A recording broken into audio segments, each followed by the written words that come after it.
Bismillahirrahmanirrahim. Alhamdulillahi Rabbil Alamin.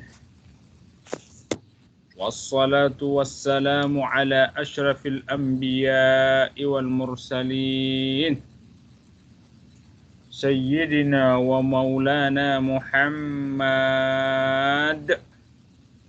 wa ala alihi wa ashabihi wa man tabi'ahum bi ihsanin ila yaumiddin wa ba'd. Ikhwani wa akhawati al-a'izza, naltaqi mujaddadan fi ma'idati ulumil Qur'an. Wa qad takallamna min qabl وذلك في الأسبوع الماضي عن الوحي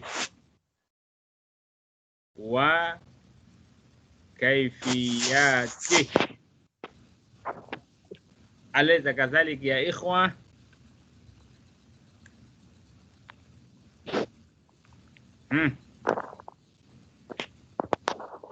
نعم صح أستاذ.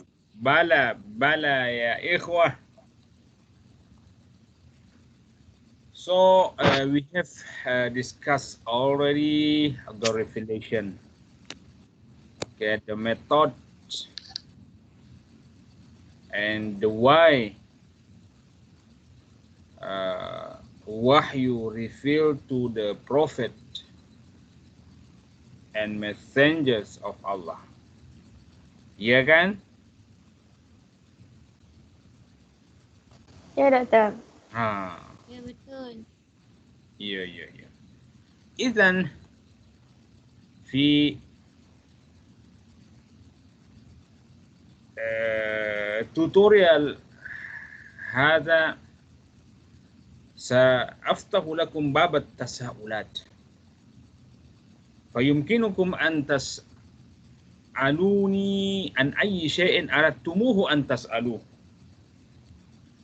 So I opened to the floor a question session. So siapa yang nak tanya-tanyalah, okay? Related to the topic discussed already in the last week, which is revelation.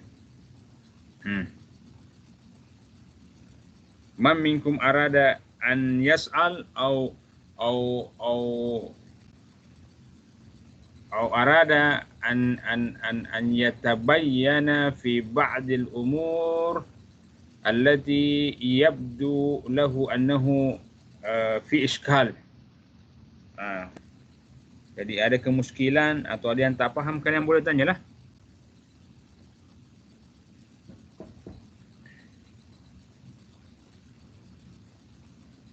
Oh, maknanya semua paham lah ini. Semua senyap aja.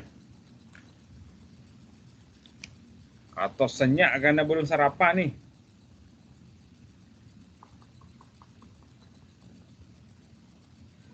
Dulu masa saya belajar di sekolah menengah, saya sebab pondok saya memang depan rumah lah. Jadi pondok pesantren di kampung itu kebetulan di depan rumah saya. Jadi bukan saya punya pondok itu pondok masyarakat, tapi dekat dengan rumah saya. 3 minit je kalau kita lari dah sampai dari pondok itu. Tapi yang paling saya suka, sebab ini kehidupan kampung, saya suka pergi mengaji di tengah sawah. Menghafaz hafasan Al-Quran atau membaca kitab-kitab kuning sambil menikmati keindahan sawah. Kalau pagi hari itu berbagai bunyi-bunyi burung berkicau. Oh, sedap. Simfoni kehidupan yang begitu indah. Luar biasa. Jadi cepat masuk itu hafazan, cepat masuk itu pelajaran, ya. Jadi it is important to looking for the environment that support you to memorize, that support you to understand the knowledge. Okay. Kalau macam tu, aku yang akan tanya. Sebab kau tak tanya aku. So I am going to test you whether you understand already the topic taken already last week or not. Boleh ke? Aha. InsyaAllah boleh, Doktor. Oh, Masya Allah. Jawaban macam ni yang aku suka. Confident. Percaya diri. Okey lah. Okey. Isma'u jayidan ya ikhwah. Isma'u jayidan ya ikhwani. Qauluhu ta'ala fil Qur'anil Karim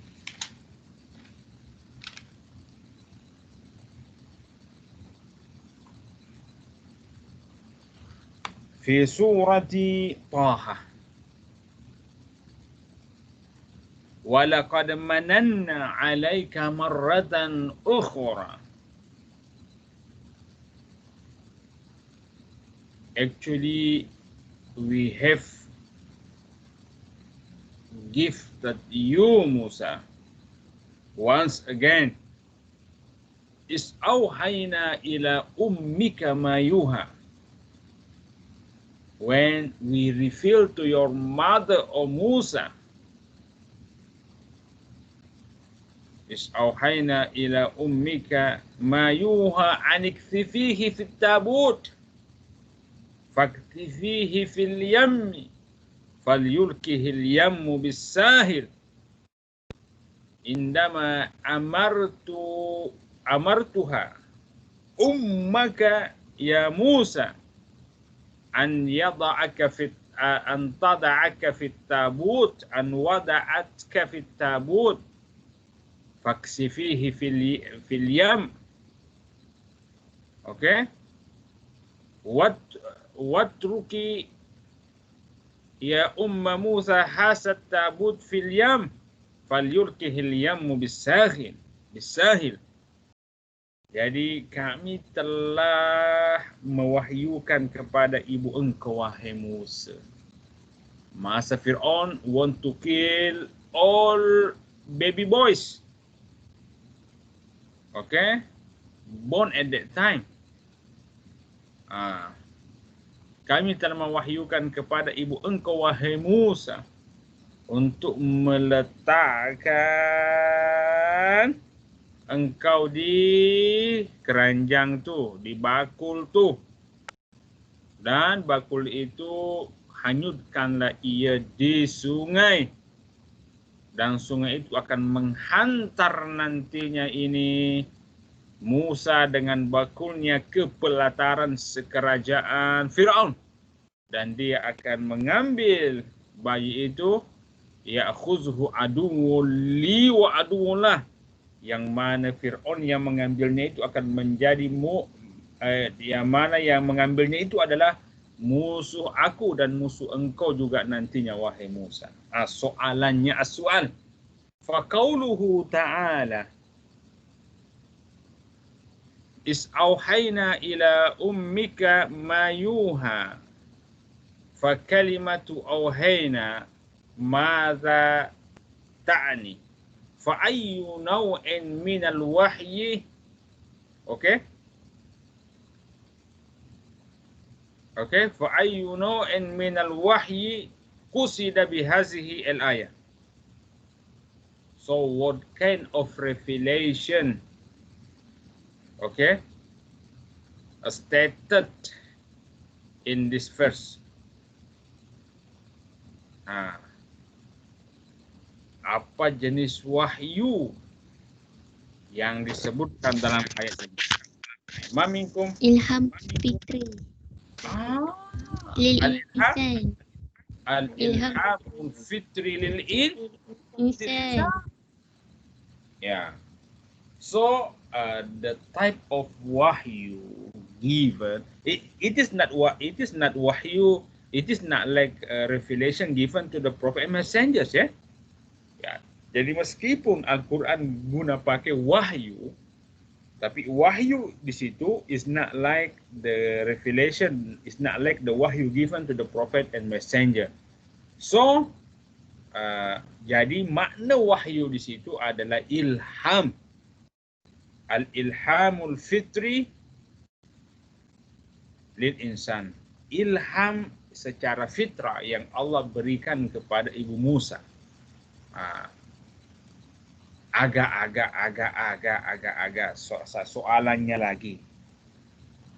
Why Allah use kalimat wah to refer in referring to ilham al-fitri for the human being? Kenapa Allah guna pakai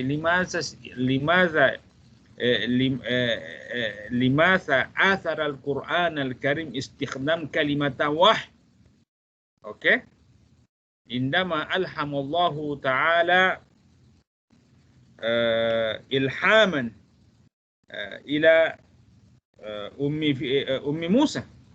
Kenapa Allah guna pakai perkataan auha ketika mengilhamkan sesuatu kepada ibu Musa? Kenapa tidak langsung Al-Quran guna pakai alhama? Wa is auhayna wa is alhamna ila ummi Musa ma alhamna, macam tu. Kenapa? Ada yang boleh jawab ke?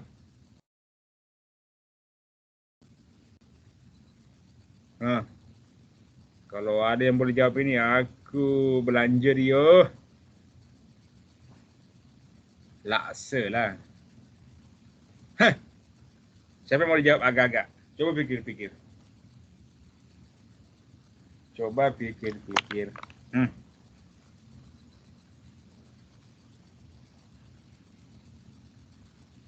Ada yang boleh jawab? Saya nak cuba, Ustaz. Sila. Sebab perkataan wahyu ni merujuk kepada suruhan ataupun suruhan Allah kepada hamba yang tertentu saja, the chosen one. Betul, Ustaz? The chosen one, ya. Betul jugalah.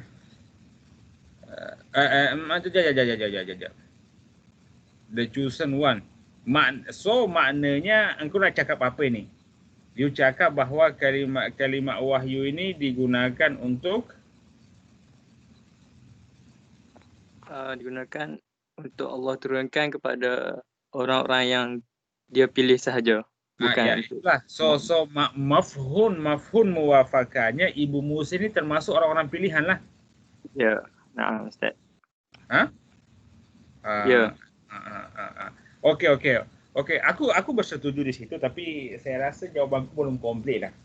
Okey, Mother Musa among the chosen the chosen human being lah ya. The chosen woman lah ya. Tapi walaupun demikian, Musa bukanlah nabi, ya kan? Ibu Musa bukanlah nabi, ya kan? Ummu Musa laisat nabiyan wa rasulan. Lianna al-anbiya wa rusul julluhum kanu rijalan, ya kan? Yes. Yes, aku dapat sokongan lah. Terima kasih Nur Asyikin. Sokongan yang bermakna. Okey.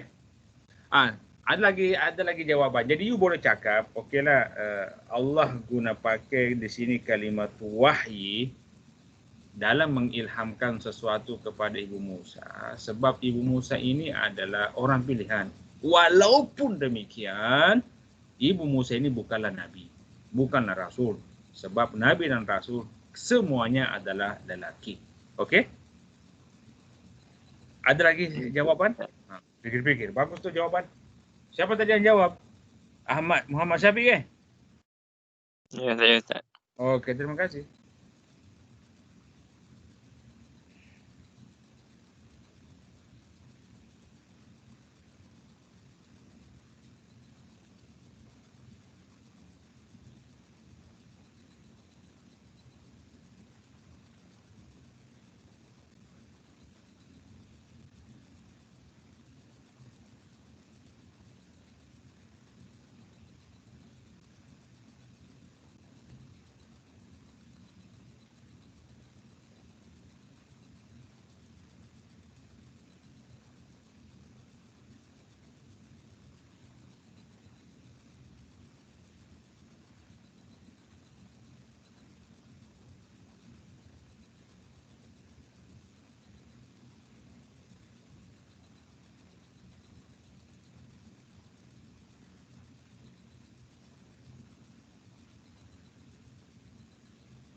Ada lagi jawaban? Okey, kalau macam tu aku cuba jawab ya.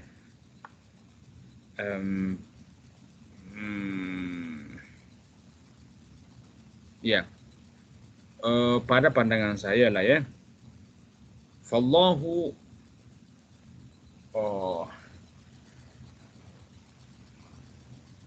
fallahu athara kalimata al-wahyi lil isyarati ila al-ilham alladhi alhamahu ila ummi Musa. Okay. Lianna madmun lianna ma fi al-ilham min al-umur kana fi ghayatin min al-ahammiyah liannahu yata'allaqu ala najati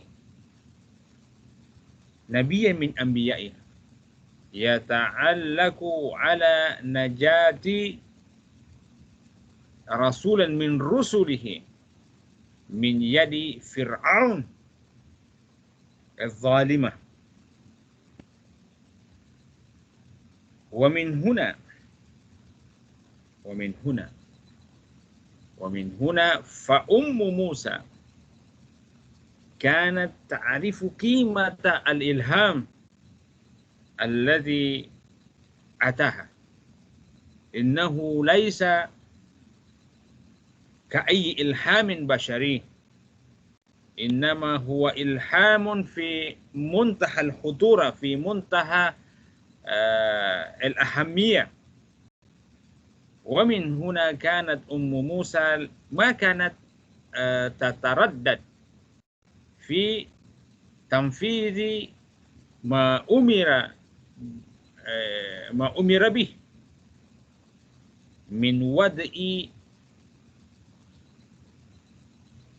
ولدها اوكي على التابوت او في التابوت اوكي والقائه في اليم او في النهر اليم هو النهر ya jadi macam ni ya Allah memilih perkataan auha untuk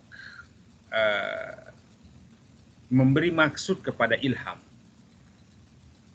Sebab ilham yang Allah berikan kepada Ibu Musa itu tak sama dengan ilham yang Allah bagi kepada manusia-manusia biasa, manusia-manusia lain. Macam ilham yang aku dapat pagi ni, macam ilham yang Syafiq dapat pagi ni, macam ilham yang Nur Asyikin dapat hari ini, macam ilham yang kalian dapat semua itu pagi-pagi nak buat apa, minum kopi dulu ke atau live dulu ke dengan Ustaz Widus atau dengar bunyi buah. Ilham-ilham macam tu tak sama nilainya dengan ilham yang Allah bagi kepada Ibu Musa. Kenapa tidak sama? Sebab ilham yang Allah bagi kepada Ibu Musa itu berkaitan dengan keselamatan jiwa seorang Nabi. Berkaitan dengan keselamatan jiwa seorang Rasul di antara Rasul-Rasul Allah. Yang diutus untuk membebaskan Bani Israel daripada penindasan kezaliman Fir'aun. Jadi Ibu Musa ketika menerima ilham itu dia tahu bahawa ilham ini bukanlah ilham biasa, melainkan ianya ilham yang mengandungi perkara penting.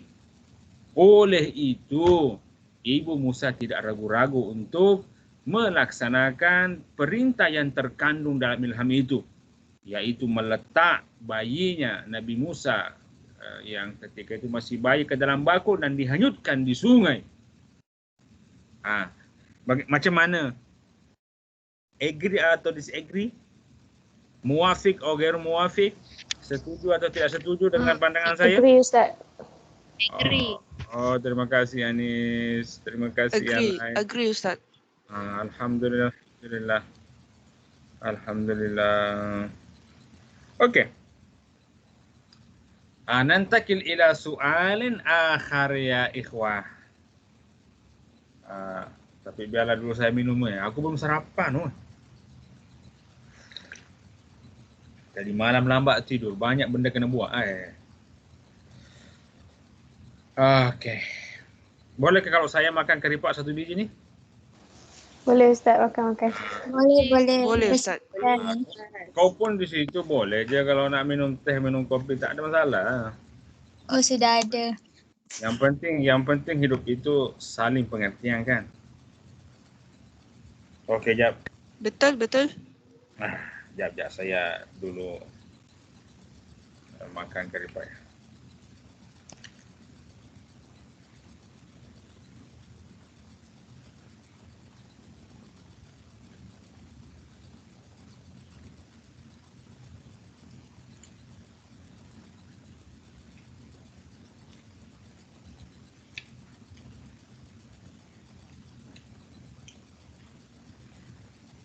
Ini karipak, kalau di kampung saya di Tanah Bugis, Makassar, orang Melayu di sana, dia panggil ini karipak dengan jalan kote. Apa Ustaz? Jalan kote.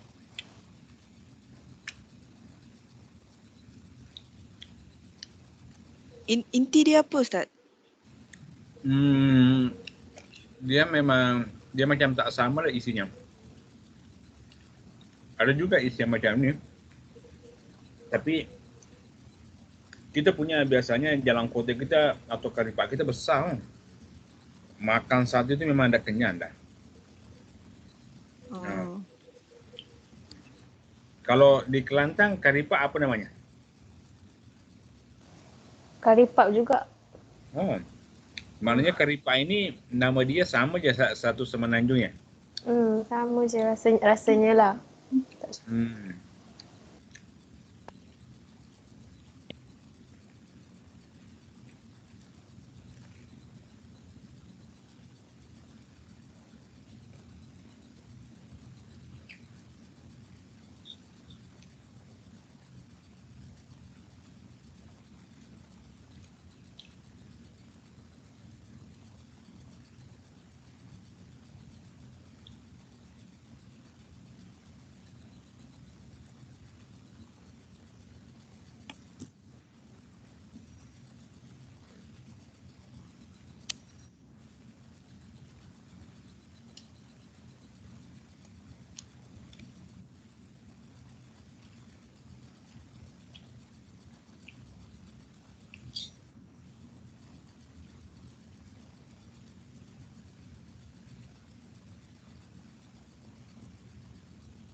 Oke.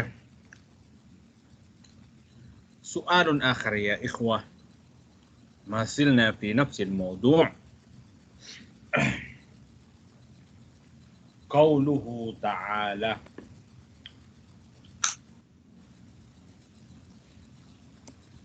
وأوحينا إلى النحل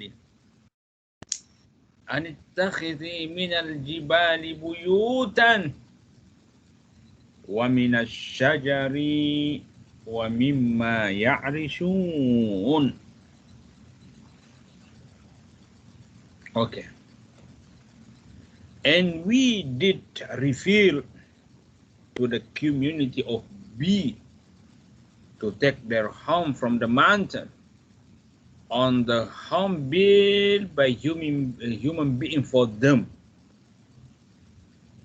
Dan kami telah wahyukan kepada lebah untuk mengambil rumah mereka daripada gunung ganang, daripada pokok-pokok, dan daripada wa mimma ya'rishun, daripada rumah-rumah yang dibangunkan oleh manusia. Ini lebah yang diternak ya.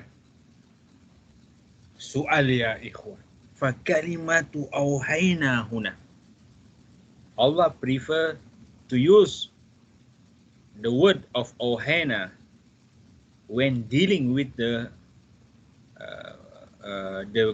community of bee, when giving the information or knowledge or when managing the structure of life of a community of B. Jadi soalannya, limadza atharallahu ta'ala kalimatal wahyi huna lidilalati 'alal ilham. Sebelum ke situ, ini soalan kedua lah. Soalan pertama, madza ta'ni kalimatul wahyi huna? Fi qoulihi ta'ala wa auhayna ila an-nahl. Perkataan auhayna dalam ayat ini, wa auhayna ila an-nahl, jenis apa, jenis wahyu apa yang dimaksudkan di situ? Al-ilham warizi lil hayawan. Betul lah. Siapa yang cakap ini? Siapa yang cakap ini? Saya Ustaz Nur Ashikin. Nur Ashikin. Iya betul lah. Al-ilhamul fitriyul al-gharithiyul lil hayawan. Jadi you tak boleh artikan ayat ini dan Allah telah mewahyukan kepada lebah. Sebab kalau if you going to apa ini, to give the meaning of this verse, this kind of meaning, itu akan make people confused lah kan. Tapi you kena cakap Allah telah mengilhamkan kepada lebah. Soalan, ini soalan kita tadi ya. Limadza asarallahu ta'ala istikhdam kalimata auhayna lidilalati 'ala al-ilham al-fitri al-gharisi allati u'tiya al-hayawan misla an-nahl. Kenapa why Allah prefer to use kalimat al-wahyi when referring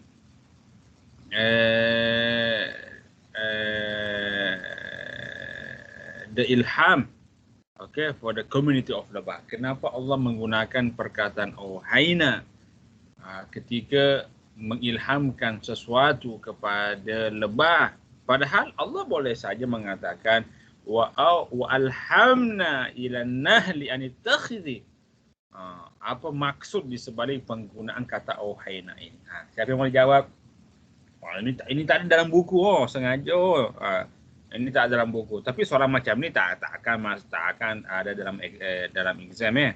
Sebab soalan semua yang dalam buku just nak korek kau punya minda itu. Sebab just nak membuat kita semua berfikir ya. Saya pun berfikir. Ada yang boleh jawab ke?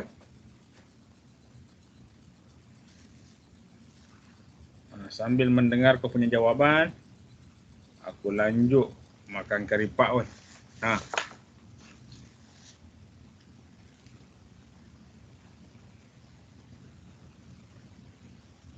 Ada yang boleh jawab?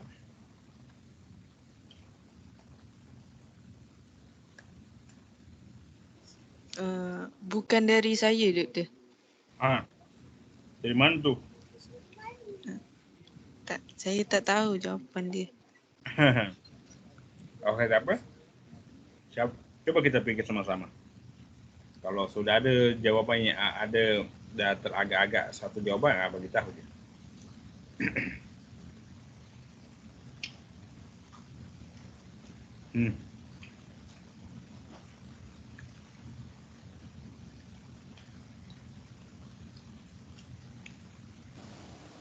Doktor? Saya cuba Ya, siapa ni? Nur Ashikin. Ya? Rasanya kat sini kes dia sama macam yang wahyu untuk ibu Musa tadi. Dia wahyu ni sebenarnya dia lebah ni dia maksudnya dia nak refer dia nak jadikan pengajaran tu untuk manusia supaya sebagai knowledge untuk manusia. That's why dia guna auha. Okey, knowledge apa tu? Lebah kan banyak faedah dia, banyak kebaikan dia kan. Lebah pada madu. Ya. So maybe that's why Allah guna perkataan tu sebagai referring knowledge as to human. Wah, betul lah engkau. Okey. Aku pun punya pandangan macam tu. Macam ni. Itu lebah adalah hewan yang paling mulia. Betul tak? Betul. Sebab lebah ini dia selalunya terbang tinggi. Dia tak suka terbang rendah. Untuk menghasilkan madu, which is madu syifa lil insan kan? Betul tak? Betul. Betul, Doktor. Lebah ini dia kena terbang beratus-ratus kilometer untuk mencari saripati bunga. Betul tak? Kemudian, Betul. untuk menghasilkan madu, satu jenis bunga tak cukup. Dia kena mengambil saripati dari puluh-puluh bunga, bahkan mungkin ratus-ratus bunga tu untuk menghasilkan satu kilo madu. Jadi cuba tengok perjuangan lebah untuk menghasilkan sesuatu yang bermanfaat, bukan untuk dia, untuk manusia. Ya, jadi Allah mempergunakan perkataan auha di situ untuk menunjukkan keistimewaan dan kelebihan lebah ini. Jadi kalau you jumpa lebah, janganlah usik. Oi, kalau lebah tak ada madu, penyakit banyak.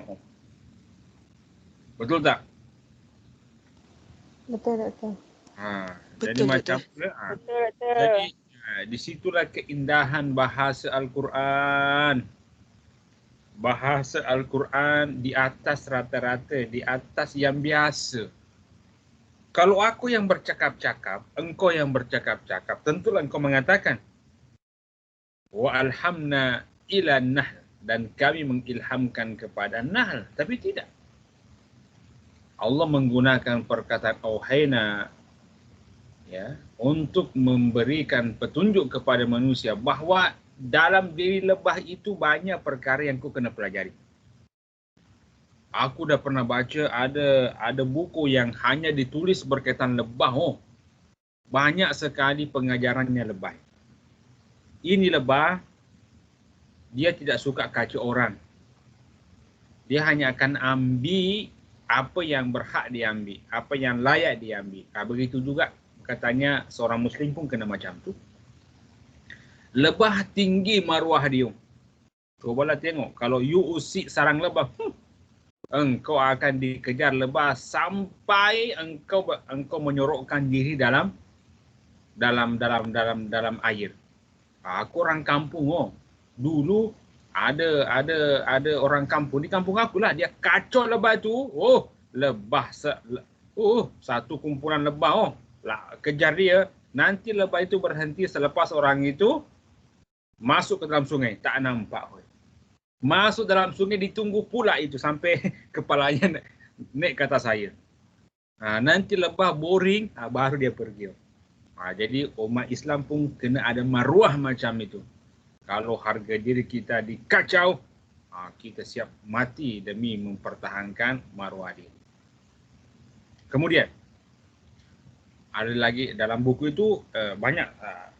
Saya pun dah tulis buku ini. Saya ada buku tafsir saintifik Al-Quran, penerokaan sains yang diintegrasikan dengan wahyu, terbit di USIM 2018. Kalau kalian boleh tengok perkara ini kalau kalian beli buku itulah. Tafsir saintifik Al-Quran. You just tulis tafsir saintifik Al-Quran, akan naik itu di dalam website penerbit USIM. Hanya saya yang tulis buku macam tu, ya. Ada juga orang yang cakap dalam buku itu juga lah, bahawa ini lebah, dia dalam mencari saripati, dia tengokkan situasi semasa. Dan dia belajar, lebahnya belajar. Kalau terik sinar matahari panas sangat, dia tak keluar. Atau hujan deras, dia tak keluar.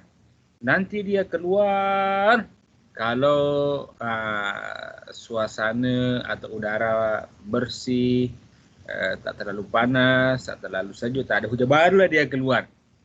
Jadi orang Muslim pun macam itu. Kalau banyak fitnah di luar, tak payahlah keluar. Duduk dia di rumah, stay at home. Macam sekarang kan.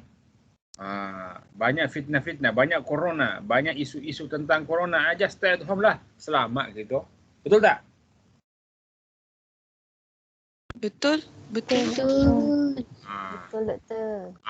Berapa sampai 20 lebih pengajaran yang boleh kita pelajari daripada kehidupan lebah itu. Itulah sebabnya Allah menggunakan perkataan auhayna. Dia tidak menggunakan perkataan alhamna. Okey. Saya rasa cukuplah. 2 pertanyaan ini saya rasa meskipun 2 tapi sungguh sangat banyak menarik perhatian kita untuk mencari maklumat-makluman ya. Jadi sebelum kita bersurai ada yang nak bertanya? Doktor nak tanya sikit. Saya ada tengok satu dokumentari pasal lebah ni. And dia tunjuk masa tu ada seekor lebah ni, dia jatuh dalam tangki air arak. So, bila dia nak kembali ke sarang dia tu, semua kawan-kawan yang lain macam tak bagi dia masuk lah, tak bagi dia masuk. Jadi adakah kat situ tu memang sifat dia ataupun tu pun dikira sebagai ilham daripada Allah juga? Ya, itu adalah ilham. Sebab Allah dah bagi lebah aturan hidup tahu. Ya kan? Macam kita aturan hidup kita daripada Al-Quran dan Sunnah kan? Tapi Allah dah bagi aturan hidup kepada lebah melalui ilham garizi itulah. Ilham secara fitrah lah. Jadi komuniti lebah dia sukakan kebersihan. Betul. Wallahi lebah sangat bersih berbandingkan kita. Betul. Tengok kotoran lebah. Tak. Jadi lebah dia sudah jadi ada namanya ratu lebah. Ratu lebah lah inilah yang organize semua kehidupan ratu lebah.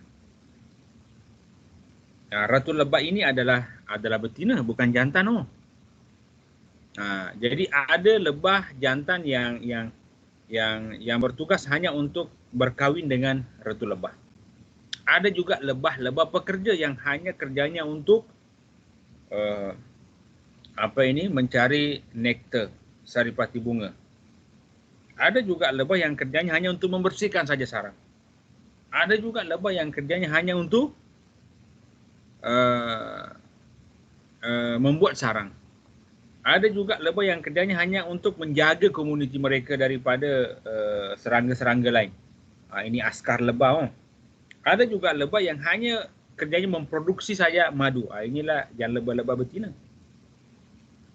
Jadi siapa yang organiskan kehidupan mereka? Siapa yang mengilhamkan kehidupan the structure of life like this? Kecuali Allah. Jadi kes itu menunjukkan bahawa komuniti lebah sangat mementingkan kebersihan. Bukanlah dia benci kepada kawan tu yang terjatuh ke arak kan. Hanya saja dia nak menjaga komuniti lain. Risau pula kalau dia masuk, ya kan, arak itu memberi kesan kepada komuniti lain kan. Jadi seolah-olah halangan itu memberikan pesan kepada seekor lebah itu, kau bersihkan dulu kau punya diri. Tak payahlah datang ke sarang dalam keadaan kau berbau arak kan. Kami tak suka bau arak. Macam tu lah. Boleh? Boleh datang. Okey. Saya rasa sekian dulu ya. InsyaAllah naltaqi fil usbu'il qadim. Kalian suka ke cara macam ni? Kita handle kelas tutorial. Suka, doktor. Okey dah. Kalau Suka, macam doktor, suka. Seronok. Okey lah. Aku pun seronok dengan macam ni. So kita jumpa lagi minggu hadapan ya. Ya, doktor. Nanti saya akan saya akan bagi link video ini ya. Okey, assalamualaikum warahmatullahi wabarakatuh. Waalaikumsalam, doktor. Terima kasih. Waalaikumsalam. Waalaikumsalam, doktor. Syukran.